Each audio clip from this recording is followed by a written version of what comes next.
Olá novamente, seres humanos. Agora estamos com a nossa aula de interpretação e hoje nós vamos conhecer uma teoria e uma linha das ciências humanas denominada semiótica. Facinho, babinha, mamão com açúcar. Eu aprendi essa matéria na universidade com mais afinco. No ensino médio foi assim, muito ano passado. O professor talvez nem ele entendia direito. Então, vamos tentar me fazer entender. Por favor, preciso urgente que vocês fiquem atentos. Qualquer dificuldade, não compreensão do que eu estou falando ou do que nós estamos vendo e observando, por favor, me pergunte. Tudo bem? Eu sei que vocês não gostam de falar, não liga a câmera, me deixa aqui sozinho, como se não tivesse com ninguém, só com meus fantasmas, atrapalhando minha tecnologia. Mas, por favor, tudo bem? Tudo bem? Tudo bem? Bem? Tá bom. Tá bom, Vitória? Muito bem, nós vamos tratar hoje da semiótica e um trecho de lá do nosso material de apoio nos apresenta assim.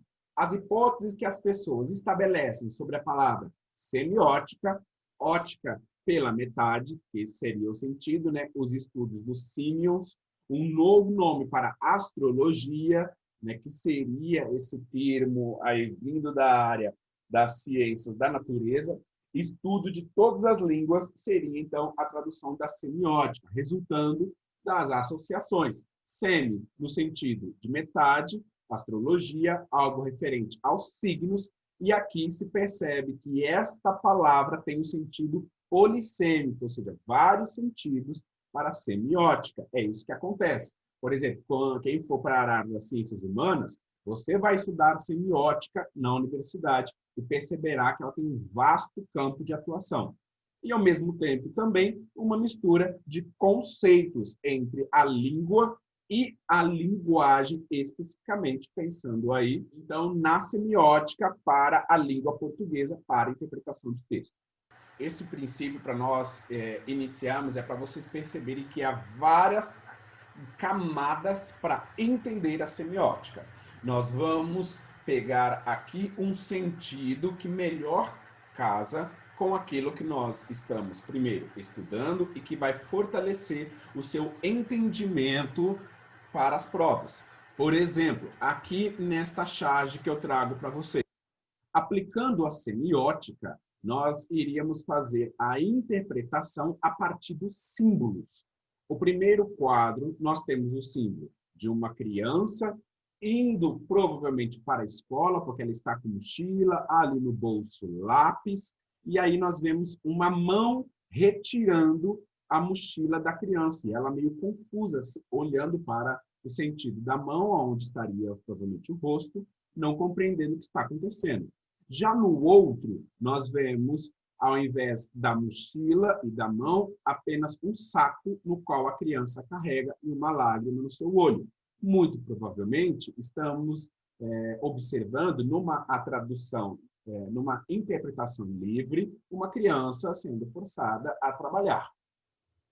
A priori, é isso que nos traz a mensagem interpretativa. Por meio da semiótica, o que você analisa? Os signos. Primeiro, o menino que você identifica como criança, depois a mochila como um elemento ligado à atuação escolar e depois um saco grande que remeteria a uma atuação de um trabalho braçal.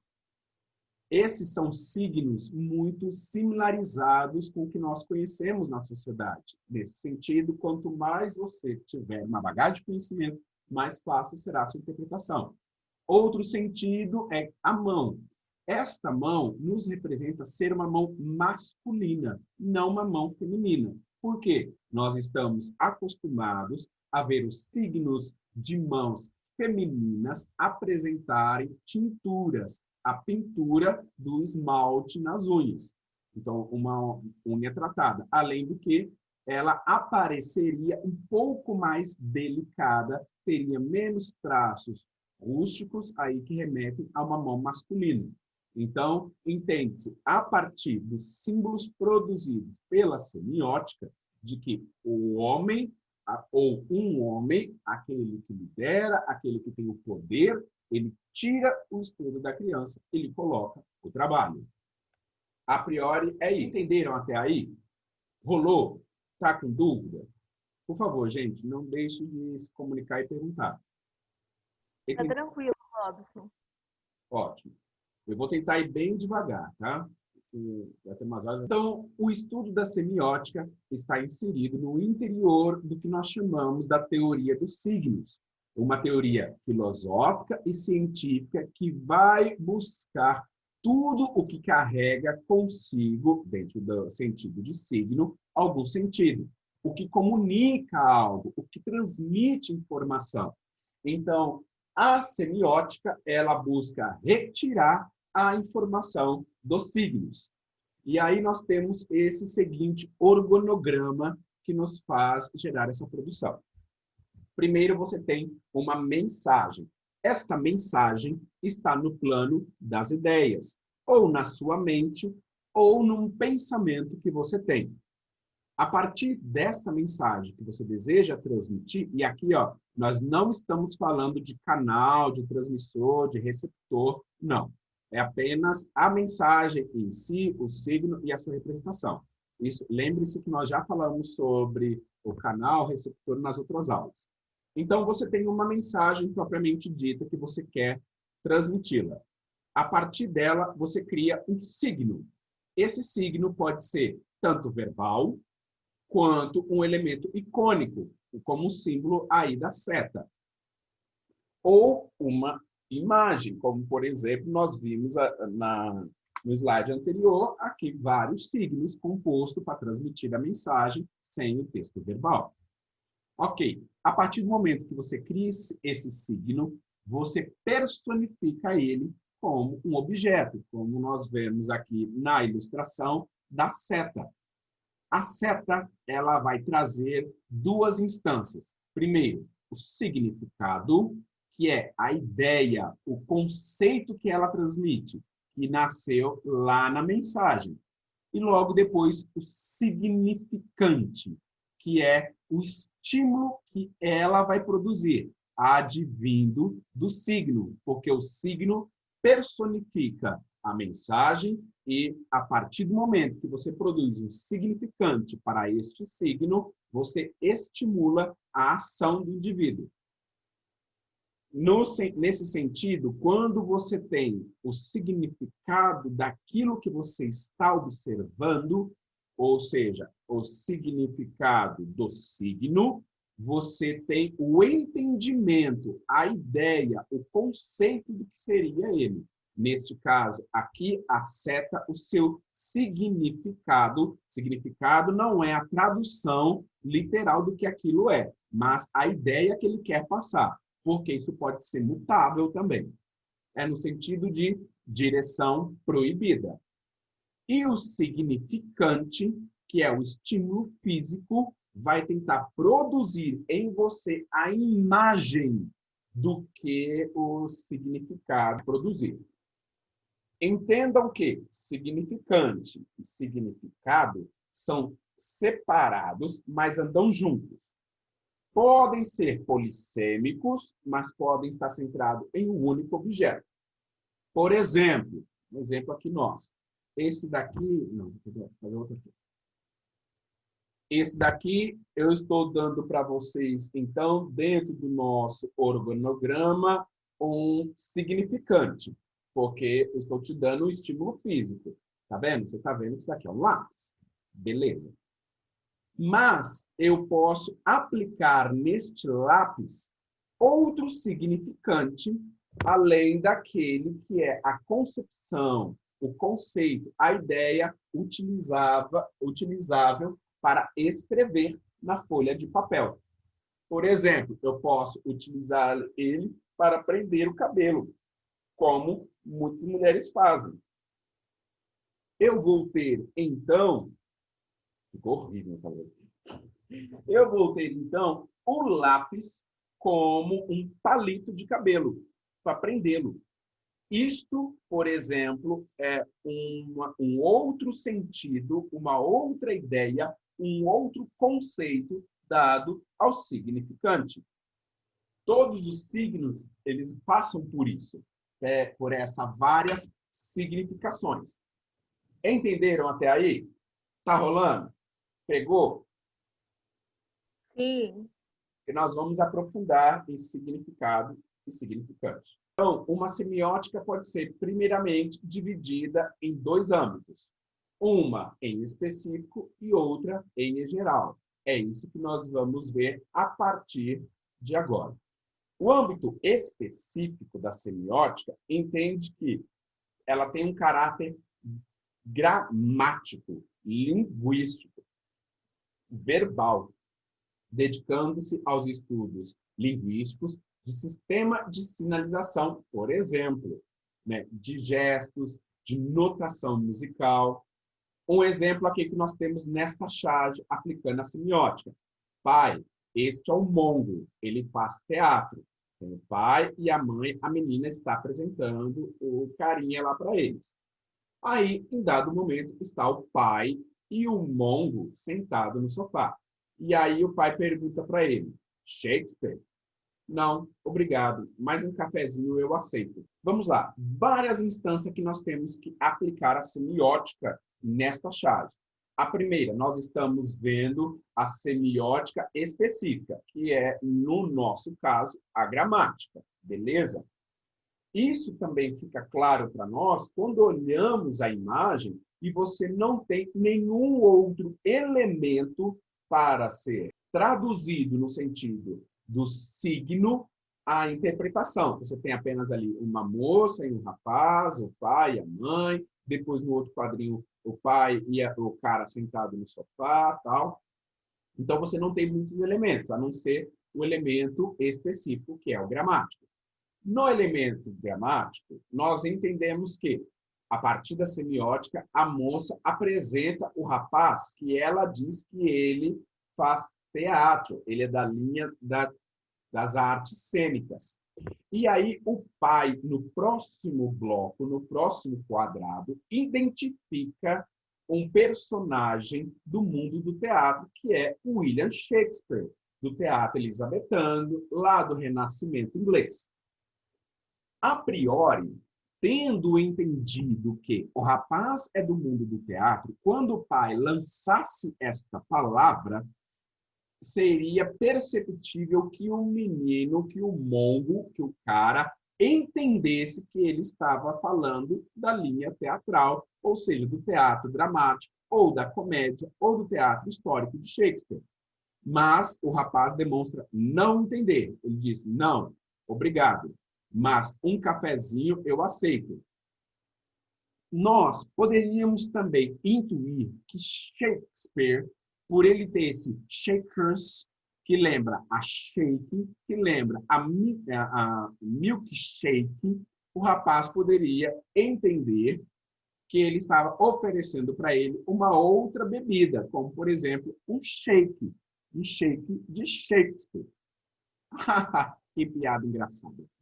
Mas ele demonstra, na verdade, um total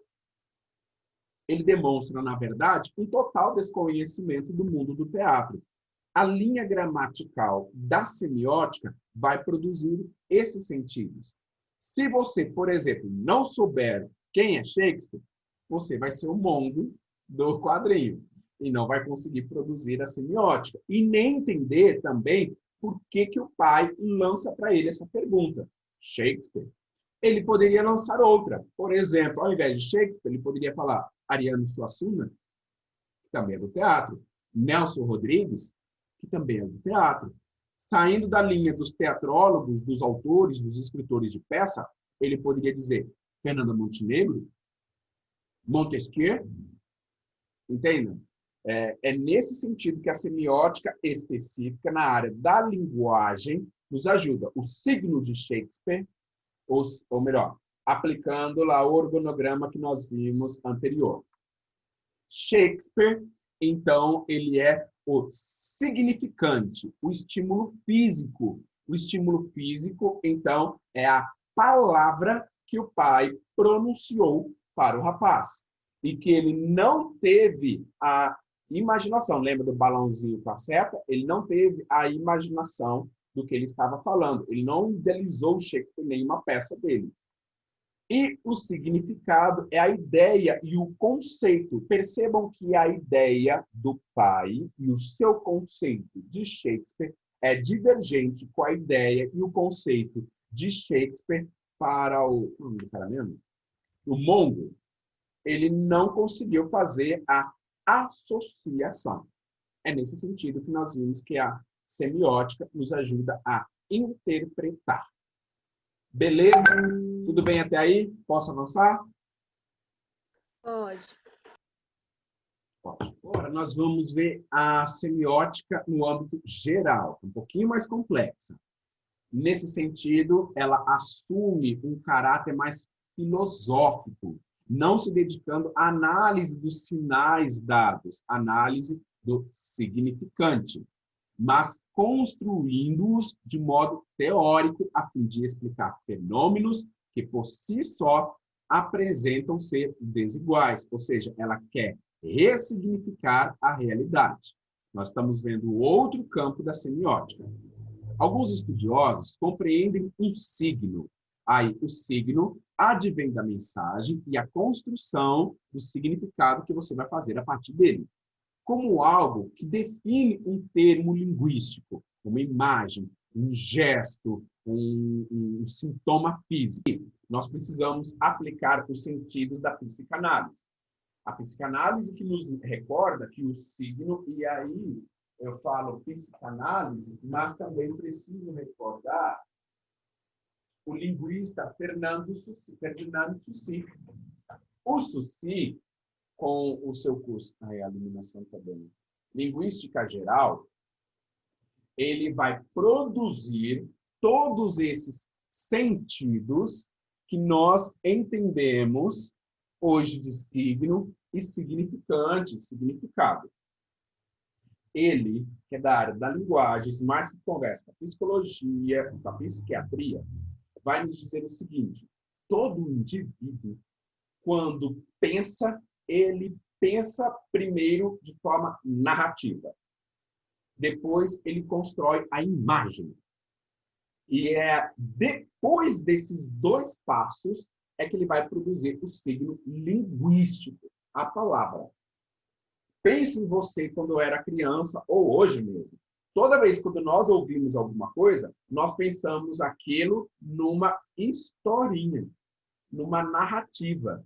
Quando nós criamos essa narrativa, fica muito mais fácil, por exemplo, para você recordar. Isso, por exemplo, é um método de estudo. Você criar histórias ou músicas ou narrativas dentro de um termo, dentro de uma teoria, para que você recorde dela com muito mais facilidade. Beleza. A partir do momento em que você construiu esta imagem, essa historinha e a imagem física na sua mente, você constrói o signo linguístico. Por exemplo, vamos fazer um exercício aqui. Agora eu preciso da ajuda de vocês. Eu pensei um dedo nessa nossa aula. E aí eu falo para vocês. Um dedo. Qual dedo que vocês pensaram? Não teve um específico, não. Pensei em dedo. Que dedo? Aí eu pensei no indicador. Ok. Dedo indicador. Beleza. O que mais?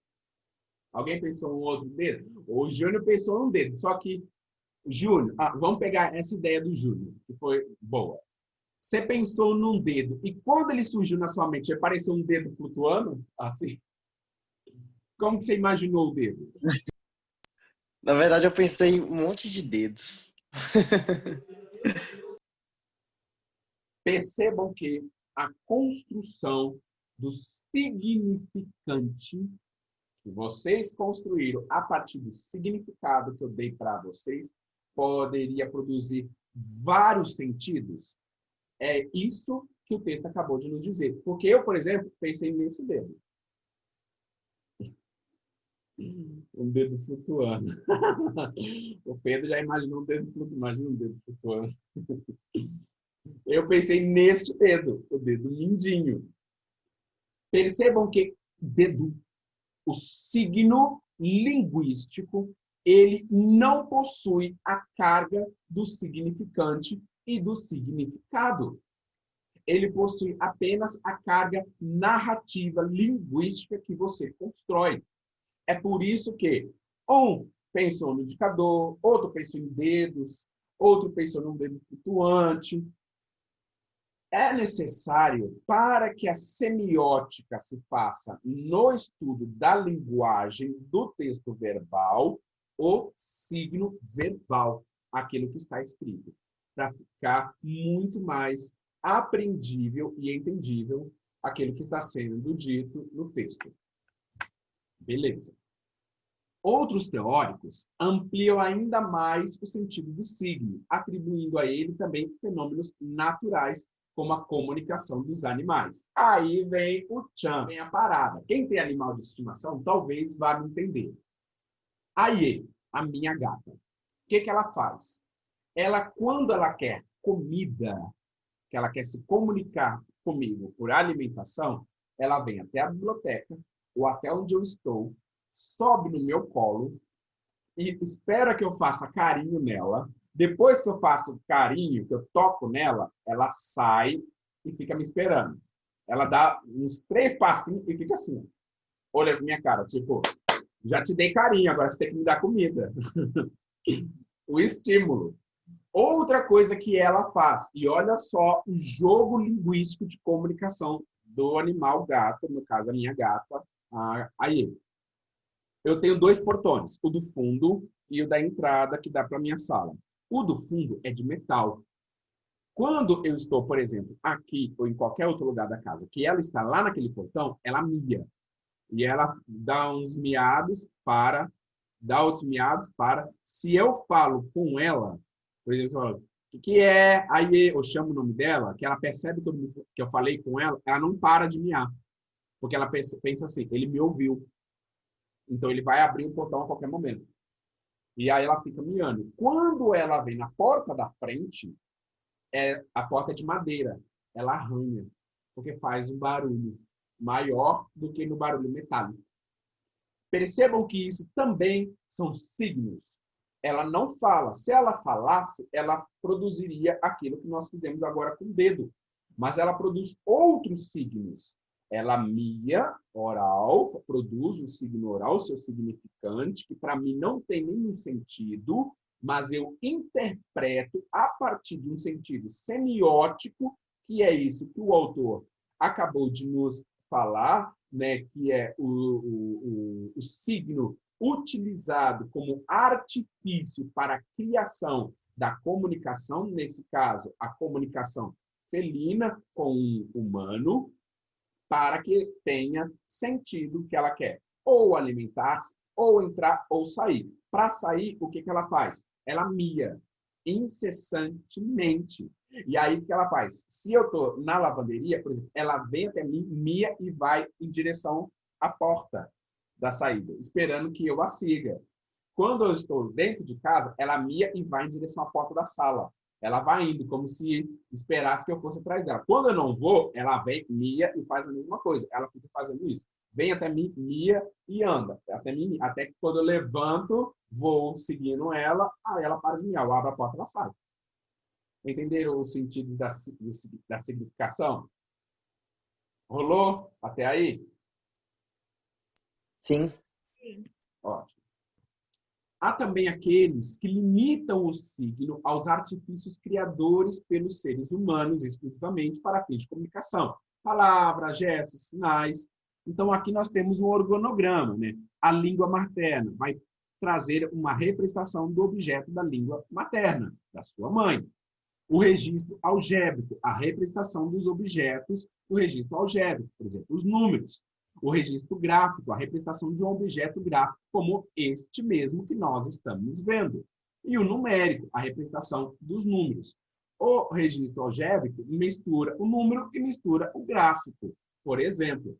E aí, no materno, por exemplo, muito provavelmente você, com a sua mãe, com o seu pai, você tem alguns códigos que vocês seguem. Você sabe, por exemplo, sua mãe levanta a sobrancelha, ela está desconfiando, ou ela está atenta, ela passa a mão no cabelo e lá vem coisa. Ela está preocupada, ou então ela faz um gesto. Minha mãe, quando fazia assim para mim, era surra na certa. Podia olhar, ela estava ou com a varinha que ela andava assim atrás das costas, presa na cinta, ou na saia, ou então ela estava com uma mão escondida com o chinelo, vem cá. E ela fazia bem assim, ó. Eu estava errado na hora. Aqui, seres humanos, eu vou parar por aqui a nossa aula de semiótica. Vamos continuar na aula que vem a segunda parte, no qual iremos conhecer com mais afinco o Ferdinand Saussure e o Sander Pease, que vocês já ouviram no vídeo anterior. Novamente, obrigado pela atenção e o carinho de vocês com o meu trabalho.